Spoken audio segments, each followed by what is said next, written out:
욥기 8장 1절로 7절 말씀입니다.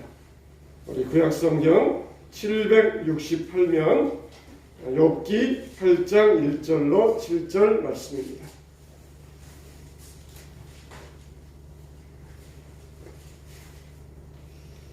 자, 우리 찾으신 줄 알고 한 절씩 교독하겠습니다. 수아 사람 빌닷이 대답하여 이르되 내가 어느 때까지 이런 말을 하겠으며 어느 때까지 내 입의 말이 새 바람과 같겠나. 하나님이 어찌 정의를 굳게 하겠으며 전능하신 이가 어찌 공의를 굳게 하겠는가. 내 자녀들이 주의 죄를 지었으므로 주께서 그들을 그 죄에 버려주셨느니. 내가 만일 하나님을 찾으며 전능하신 이에게 간구하고 또 청결하고 정직하면 반드시 너를 돌보시고 내 의로운 처소를 파반하게 하실 것이라. 다 같이 내 시작은 미약하였으나 내 나중은 심히 장대하리라. 아멘. 욥에게 고난당한 욥에게 어떻게 했습니까? 욥의 세 친구가 욥을 찾아왔어요. 그래가지고 일주일 동안 아무 말도 못하고 너무너무 욥의 상황이 비참해서 욥을 바라만 보고 있었습니다.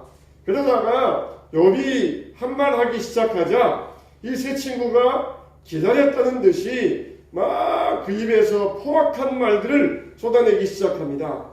욥이 자기가 태어난 날을 저주하고 자기 인생을 저주하고 차라리 태어나지 않았더라면 좋았을 걸 그러면서 저주할 때에 그 말을 듣고 기다렸다는 듯이 욥의 세 친구가 막 욥에게 포악한 말로 쏟아내기 시작합니다. 네가 죄를 지었으니까 이런 재앙을 당하는 거 아니냐? 빨리 회개해라. 빨리 회개해라. 그러니까 일주일 동안이나 욥의 세 친구가 아무 말 안 하고 앉아 있었을 때 그들이 무슨 생각을 했겠습니까? 정말 욥이 얼마나 큰 죄를 지었길래 이런 재앙을 당했을까? 욥의 자녀들이 얼마나 큰 죄를 지었길래 10자녀가 한날 한시에 동시에 죽는 재앙을 당했을까? 지금 일주일 동안 아마 그 생각만 하고 있었어요. 이렇게 비참한 모습을 보니까 분명히 욥은 큰 죄를 지었을 것이다. 우리가 알지 못하는 무서운 죄를 짓고 하나님께 징계를 받고 있는 것이다. 속으로 일주일 내내 그 생각을 하고 있었을 거예요. 그러다가 욥이 한마디 하자 많은 말을 쏟아냅니다. 우리가 어려울 때 친구가 찾아오면 얼마나 좋습니까? 위로가 되고 힘이 되고 우리 마음에 위안이 되잖아요. 친구가 찾아와서 손잡아주고 친구가 찾아와서 따뜻한 말하면은 얼마나 힘이 됩니까? 근데 이 세 친구는 오히려 욥에게 포악한 말로 막 쏟아내기 시작했어요. 그런데 이 욥의 세 친구들의 한 말을 가만히 살펴보면은 틀린 말이 아닙니다. 틀린 말이 아니에요. 일리가 있는 말이에요. 이 욥의 세 친구의 말은 뭐냐면은 죄를 지었기 때문에 재앙을 당하는 것이고 징계를 당하는 것이다. 까닭 없이 징계를 당하는 사람이 누가 있겠느냐? 죄가 있기 때문에 이런 심판을 당하는 것이다. 빨리 회개해라. 이게 바로 뭡니까? 권선징악, 보응의 원리예요. 하나님께서 의인에게는 복을 주시고 악인에게는 심판하시고 선한 자에게는 좋은 걸 주시고 악인에게는 징계를 주시고 이게 보응의 원리예요. 이런 보응의 원리가 성경에 분명히 나와 있습니다. 그리고 불신자들도 이 원리를 잘 알고 있습니다. 그런데 세상에는 보응의 원리만 있는 것이 아니에요. 하나님은 그 원리를 초월해 계십니다. 태양계에는 지구가 한 바퀴씩 돌면서 24시간이 돼요. 그리고 태양은 한 바퀴 돌면서 365일이 됩니다.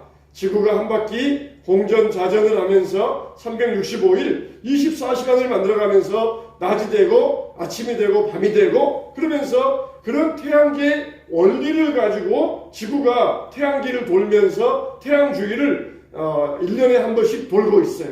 그런데 하나님은 이 원리를 초월하신 하나님이세요. 하나님께서 이 태양계의 원리도 만들어 놓으셨습니다. 그러나 하나님은 그 원리에 묶이시는 분이 아니에요. 그 원리를 초월하시는 하나님이십니다. 그래서 여호수아가 적을 물리치다가 해가 저물어서 적을 다 물리치지 못할 것 같으니까 하나님께 기도합니다. 태양아 달아 머물러라. 그랬을 때에 태양계의 원리를 따라서 공전하고 자전해야 될 지구가 딱 멈춰버렸어요. 움직이지 아니하고 딱 멈춰버렸습니다.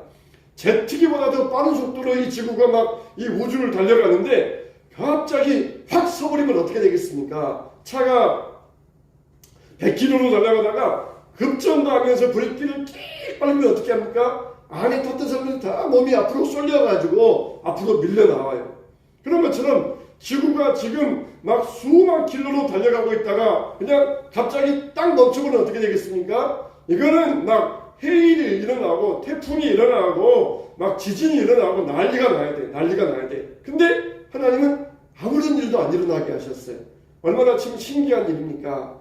이와 같이 세상에는 태양계의 원리, 보응의 원리가 있지만 하나님은 거기에 매이지 아니하시고 거기를 초월하시는 하나님이시라는 것이에요.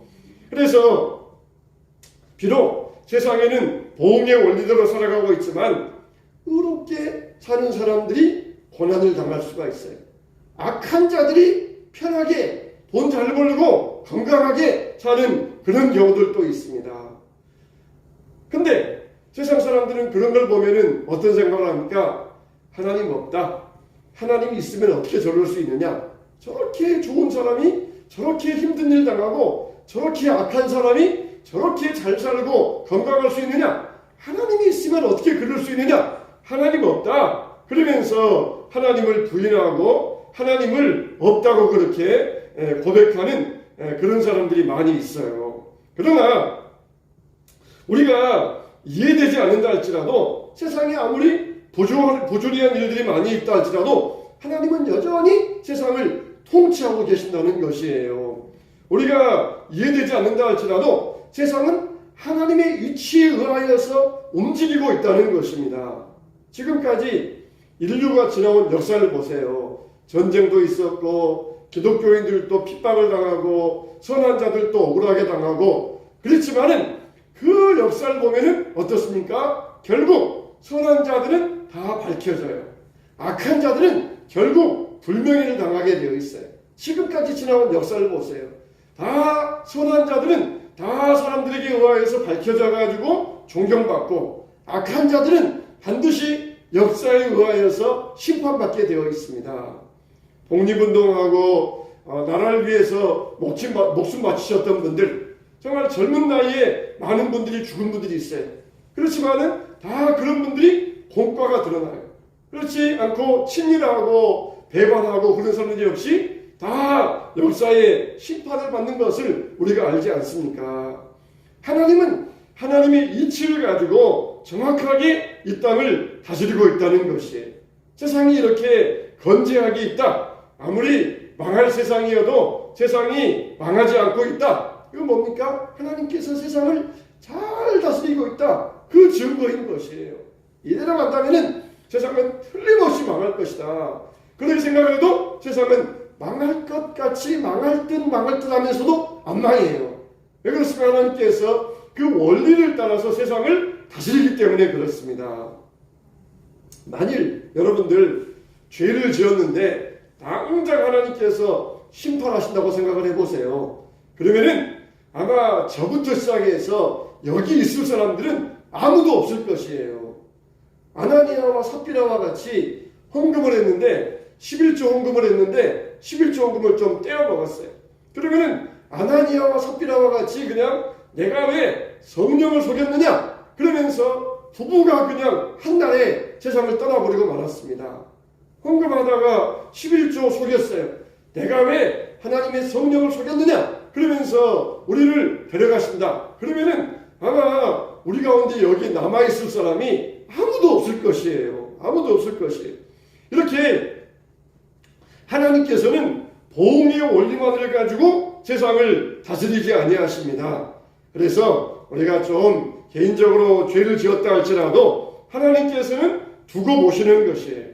벌을 즉시 내리지 아니하시고 두고 보시고 계시면서 우리를 죄대로 심판하지 아니하시고 우리에게 은혜를 베풀어 주고 계시는 것입니다.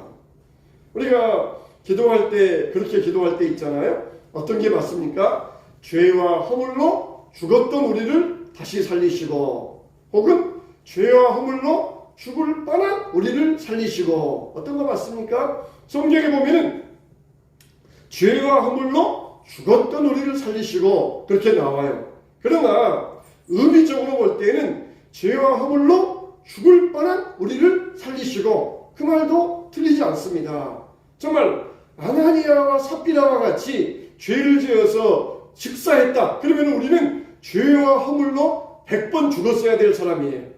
죄와 허물로 죽어 마땅한 우리들을 오늘 또 우리에게 은혜 베풀어 주셔가지고 죽이지 아니하고 살려주시고 회개의 기회를 주셔서 은혜 감사합니다. 그렇게 기도하는 것도 성경적인 의미에서 틀린 말이 아니에요. 성경에 나왔으니까 죄와 허물로 죽었던 우리를 살리셨다, 이것만 맞고 죽을 뻔한 우리는 틀렸다, 틀린 게 아니에요. 틀린 건 아니에요. 의미적으로 볼 때 그 말도 맞는 말입니다. 정확하게 성경에서 나오는 대로는 죄와 허물로 죽었던 우리를 살리셨다, 그렇게 성경적인 의미가 돼요. 사실 우리는 죄와 허물로 죽었던 우리라, 죽을 뻔한 우리라, 죄와 허물로 죽을 뻔한 우리들, 지옥 가야 될 우리를 지옥 가지 않게 하셨다, 그런 의미로도 사용할 수가 있거든요. 이렇게 하나님께서는 세상을 보응의 원리로만 다스리지 않는다는 것이에요. 우리에게 회개할 기회를 주고 죄를 지었지만 숨쉬고 살게 하시고 버젓이 걸어다니면서 생활하게 하시는 것, 참 얼마나 다행스러운 일입니까? 아론의 두 아들처럼 다른 불을 들이다가 하나님께서 아론의 두 아들을 죽이셨어요. 엘리의 두 아들, 성전에서 재물 훔쳐먹고 성전에서 수종드는 여인과 동침하고, 그러자 엘리의 두 아들을 전쟁터에서 죽게 하셨어요. 참 보면은 하나님께서 예배 잘못 드린 사람을 굉장히 싫어하셔요. 우리가 예배 드리는데 아론의 두 아들처럼 예배 드리는데 그냥 죄송한 말이지만 헛짓거리 했어요. 예배 드리는데 딴 생각하고 헛짓거리 했어요. 그러면 아론의 두 아들들이 다른 불 들이다가 즉시 죽었는데 예배 드리는데 하나님 앞에 헛짓거리 했다. 그러면은 아론의 두 아들 같으면 우리가 죽어 마땅하거든요. 엘리의 두 아들처럼 성전에 와서 재물 제사 훔쳐먹고 여인과 동침하고 이러니 죄지었다. 우리가 하나님 앞에서 이 간음의 생각을 하고 미워하는 살인의 생각을 했다. 그러면 우리가 죽어 마땅하거든요. 근데 하나님이 우리를 죽이지 아니하시고 오늘 또 무슨 은혜인지 우리를 살려주고 계시는 것이에요. 세상이 보응의 원리를 따라서 하나님이 즉시 심판하시면은 우리는 아마 이 자리에 있을 사람 아무도 없을 것이에요. 예배 안 나와? 거룩한 예배에 빠져? 안식일 날 가서 장사를 해? 이거는 정말 보응의 원리를 따라서는 즉시 심판을 받아야 됩니다. 근데 하나님이 우리에게 은혜 베풀어 계셔요. 아직은 어려서 그래. 아직 신앙이 없어서 그러니까 조금 기다려보자. 그러면은 예배생활 잘할 거야. 신앙생활 잘할 거야. 그러면서 우리에게 은혜 베풀어 주시면서 기다리고 계세요. 아니 11조 올 때 먹어? 당장 즉사할 죄 아니야? 아직 신앙에 대해서 어려서 그러니까, 아직 몰라서 그러니까 기다려주자. 은혜 베풀어 주자. 그러면서 하나님께서 우리에게 기회를 주고 계시는 것이에요. 그래서 세상에는 많은 부조리한 일이 있다 할지라도 하나님은 기다리고 계십니다. 그래서 우리에게 뭐라고 그랬어요? 믿음으로 살라고 그랬습니다.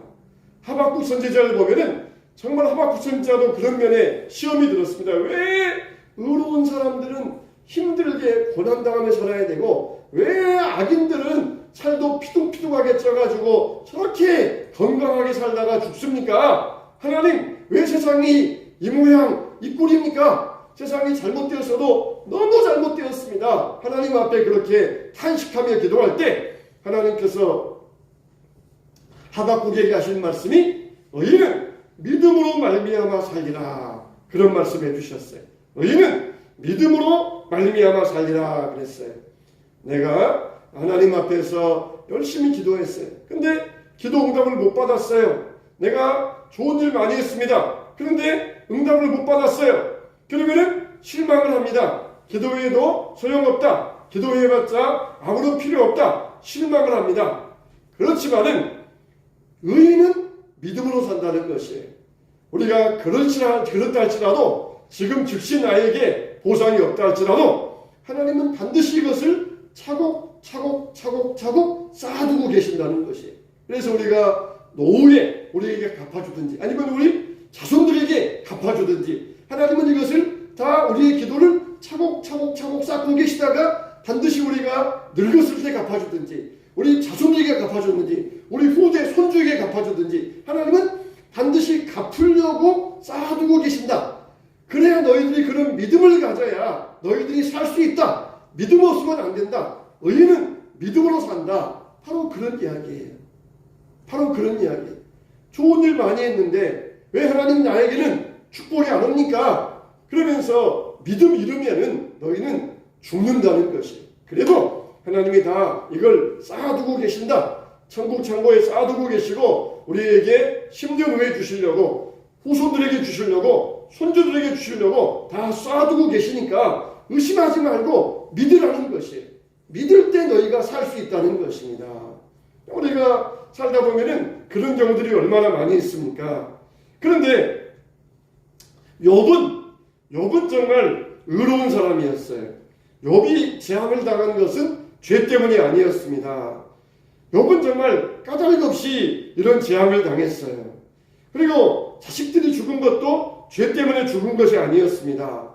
근데 새 친구가 와가지고 위로는 하지 아니하고 너 자식들 봐라. 너 자식들이 죽은 이유가 죄 때문에 죽은 거야. 네가 이렇게 고난당한 것은 죄 때문이야. 회개하라. 그러니까 그렇지 않아도 자식 잃고 마음이 아픈데 죄 때문에 죽었다 그러니까 얼마나 가슴이 억장이 무너지겠습니까? 죄 때문에 죽었어. 죄 때문에 죽은 거야. 그러면서 그렇게 말하니까 얼마나 가슴이 미어지겠습니까? 그러니까 욥이 탄식하다가 너희들은 정말 나를 번뇌케 하는 아니자구나.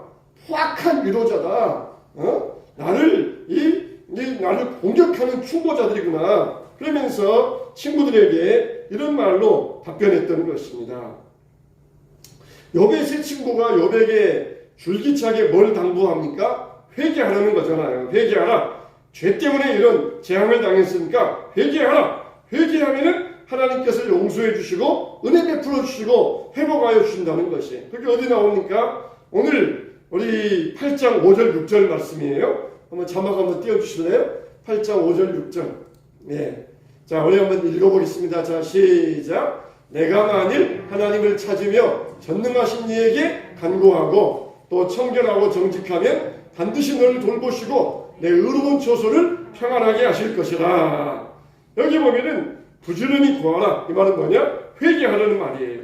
정직하고 청결하라. 이 말은 깨끗하게 살고 그리고 역시 회개하라는 말이에요. 그러면은 뭐 하시겠다고? 하나님이 너를 돌아보시고 형통하게 하시겠다는 것입니다. 그러니까 이 말만 딱 떼가지고 보면은 구구절절 맞는 말이에요.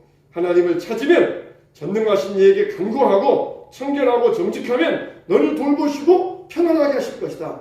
이 말만 딱 떼가지고 족장에다가 걸어놓으면은 이건 정말 금과 옥주와 같은 말입니다. 죄 지은 사람에게 회개하라. 회개하면은 하나님께서 너에게 복 주시고 회복하여 주신다. 적당하게 하지 말고 철저하게 회개하면은 하나님이 너에게 오히려 큰 복을 주신다. 이 말만 딱 떼고 보면은 이 말이 얼마나 옳은 말이고 얼마나 좋은 말인지 몰라요. 거기다가 7절은 더 유명한 말입니다. 7절 한번 보여주세요. 7절. 자, 7절 시작. 내 시작은 미약하였으나 내 나중은 심히 창대하리라. 얼마나 유명한 말입니까? 내 시작은 미약하였으나 내 나중은 심히 창대하리라. 심히 창대하리라.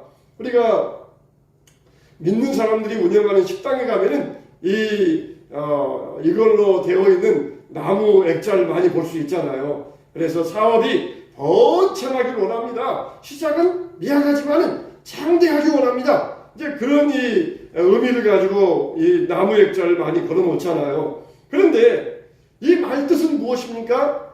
욥이 죄 지어가지고 그냥 폭삭당했다는 것이에요. 제 친구가 볼 때 욥이 죄 지어가서 완전히 폭삭당해버렸어요. 그렇지만은 네가 회개하면은 하나님께서 회복하여 주시는데 아무것도 없는 빈털터리로 시작하였다 할지라도 하나님은 너를 번성하게 하여 주실 것이다. 바로 이제 그런 뜻이거든요. 네가 죄 지어서 혹상 망하고 재앙을 당했지만 회개하면은 다시 일어나게 해주실 것이다. 창대하게 해주실 것이다. 이제 그런 뜻으로 말해요. 그러니까 뭐라는 것이 회개하라는 것이에요. 내가 창대하기 원하느냐? 그러면 회개하라. 이제 그런 뜻으로 말하고 있는 거예요. 고집 부리지 말고 회개하라. 그러면 하나님 너를 창대하게 번성하게 해줄 것이다. 그런 뜻을 가지고 있어요. 구구절에도 얼마나 맞는 말입니까? 그런데 우리가 욥에게는 이 말이 해당되지 않아요. 혹시 또 여러분들이 어디 식당에 가가지고 이거는 그런 뜻 아니니까 저 액자를 떼라고 그러면 또 곤란해요. 그러면 곤란해요. 욥에게는 이 말이 해당되지 않지만은 또 우리에게는 이 말이 의미적으로 볼 때에 좋은 의미가 있거든요. 욥에게는 죄도 안 지었고 욥은 잘못도 없으면 허물도 없으니까 뭐 회개할 일도 없고 그러니까 하나님께서 축복 주셨지만은 또 의미적으로 볼 때 뭐 사업을 하신 분이라든지 식당 하신 분들은 의미적으로 볼 때 하나님 더 우리를 번성하게 축복해 주시옵소서 그런 간구의 의미가 있으니까 저거 뜻이 잘못됐으니까 저거 떼버리세요. 그러면 또 곤란해요. 떼라고 하면 곤란해요.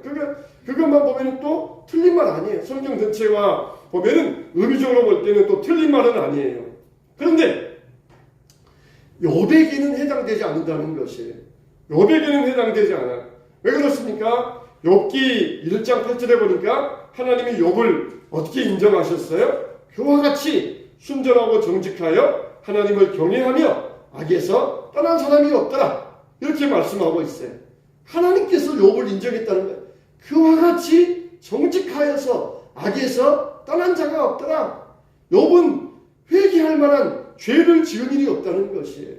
이런 고난을 당할 만한 죄를 지은 일이 없다는 것이에요. 물론 욥이라 그래서 허물 같은 그런 티끌 같은 죄가 없다는 게 아니에요. 욥도 허물 있고 죄가 있어요. 그러나 그렇게 재앙을 당할 만한 징계를 당할 만한 죄를 지은 사람이 아니라는 것이에요. 어젯밤에 와서 이제 사모님하고 시온이하고 교회 청소를 했거든요. 그러니까 청소하다 보니까 막 이 깃털들이 막 날아다녀요. 깃털들이 막 이 조그만 깃털들, 그것도 조그만 깃털들이 막 깃털들이 나요. 우리가 보면은 안 보이는데 빗자루로 싹 모아서 쓸다 보니까 이 깃털들이 교회에 많이 날아다니더라고요. 여러분 그와 마찬가지예요. 이 욥에게도 그렇게 깃털 같은 눈에 보이지는 않지만 그런 죄들은 많이 있었어요.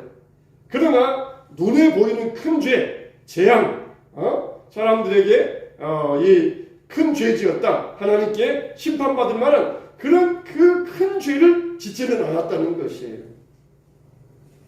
그래서 욥이 얼마나 억울했겠습니까? 친구들이 와서 9장의 분량의 말을 하면은 욥은 19장의 분량의 말을 합니다. 왜 그렇습니까? 억울하니까. 그만큼 할 말이 많다는 것이에요. 억울하니까 너는 죄 때문에 당한 거야. 너는 재앙당하는 것은 당연한 거야. 그렇게 말하면서 억울하니까 친구들에게 자기 억울함을 가지고 막 탄식을 했던 것이에요. 그래서 욥의 친구들은 이 욥에게 잘못된 충고, 잘못된 위로를 하고 있었던 것입니다. 우리는 욥의 친구와 같은 잘못을 범하면 안 됩니다. 우리는 어떻게 해야 돼요? 어떻게든지 우리는 믿음으로 살아라. 믿음으로 살아라. 할렐루야. 믿음으로 살아라. 할렐루야. 믿음으로 살아야 돼. 그러면 너희가 살리라. 우리는 믿음으로 살아야 됩니다. 의인은 오직 믿음으로 살게 돼 있어요.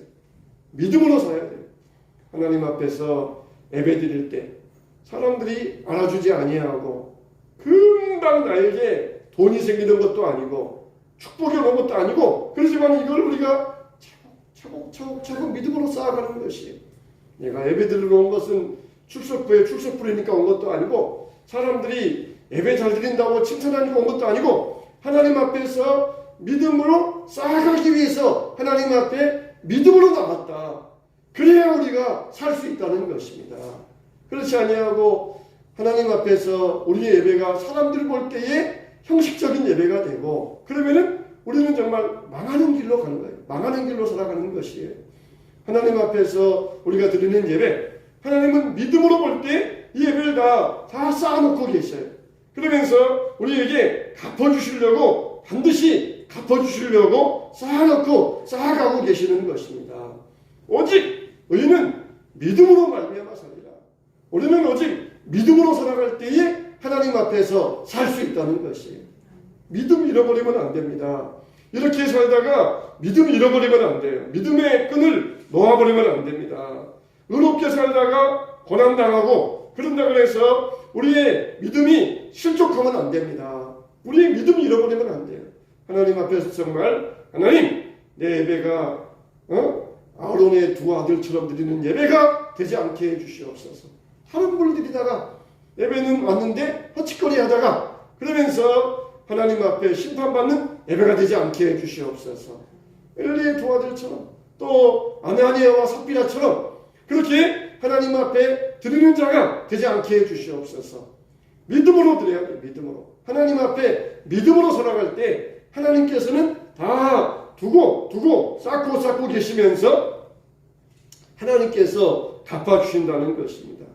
비록 당장은 우리가 고난당하고 혹은 우리가 어려운 일 당하고 힘든 일을 당한다 할지라도 우리는 믿음을 저버리면 안 돼요. 그래서 우리가 이 믿음을 가지고 믿음 안에서 우리의 신앙을 쌓아갈 때에 하나님은 반드시 우리의 믿음을 따라서 보응해 주시고 갚아주시는 신실하신 하나님이 되시는 것입니다. 욥의 세 친구는 재앙을 당했을 때 죄가 있으니까 징계를 당하는 거야 그랬지만은 하나님은 욥의 신실함을 보셨던 것이에요. 우리들도 이런 때에 더욱더 믿음을 가지고 살아가야 될 줄로 믿습니다. 오직 의인은 믿음으로 말미암아 살리라. 오직 의인은 믿음으로 말미암아 살리라. 그래서 우리가 주님 앞에서 우리의 믿음을 쌓아가고 믿음 안에서 굳건해지는 믿음의 사람들 되시기를 주님의 이름으로 축원합니다. 축원합니다.